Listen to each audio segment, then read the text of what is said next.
When I was 16, I started dating this boy in the church, and we'd pretty much grown up with each other, so we were like really good friends. We knew each other really well. Our friends were really supportive of us dating because they knew both of us. First year was really, really well. Like, you know, we always hung out with each other, got along really well, no disagreements or anything like that. A little after a year, you know, people in my high school knew that, you know, I had a boyfriend, and it would come up at like lunchroom conversations, you know, oh, how long have you guys been dating? And I would tell them about a year. One guy actually said, oh, so you guys, like, have you guys had sex?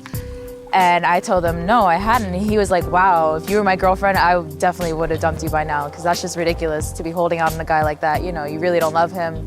I felt so hurt, like, you know, this person who doesn't know me, they're judging me in my relationship. And then on top of that, you know, like, they're kind of offending me, like, they're insulting me in front of all these people that I don't even know as well. Definitely wondered what was going through my boyfriend's mind at the time. That if the guys are saying that in my school, guys who I don't even know if they think this, like, what is he thinking? What are his guy friends telling him? The pressure from school was a big deal about it because, you know, those are your school friends, and when they talk about things in school, you kind of want to, like, know what they're talking about. And us dating for so long, you know, there's always that obvious physical attraction, but just like the two opposing pressures, like for people at church saying, you know, this is the right way, and then people at school saying, well, this is the right way. It was really conflicting for me because, you know, you kind of want to please everybody, but still be true to yourself kind of thing. And it kind of ended because we did take a step too far. It wasn't sex, but it wasn't exactly something that we should have been doing. It was photos. I really didn't want to do it at first because I was just like, this is so strange. Like, you know, I'm not comfortable doing this. I wouldn't even be comfortable taking a picture of myself regularly, like, you know, just for recreational purposes.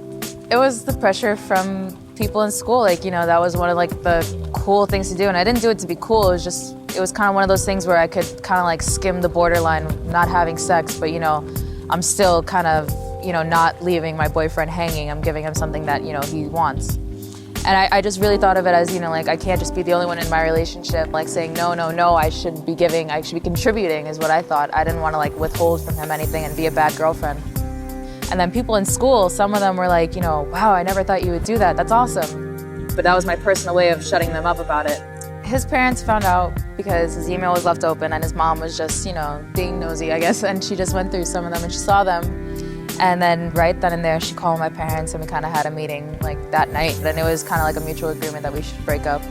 Even though the people at school were like commending me about it, it just made me feel even worse because it's like, in the end, I kind of did shut them up, but it was like, it wasn't the way that I wanted to. You know, I still, like I said, I didn't go all the way, but it was just something like I still compromised.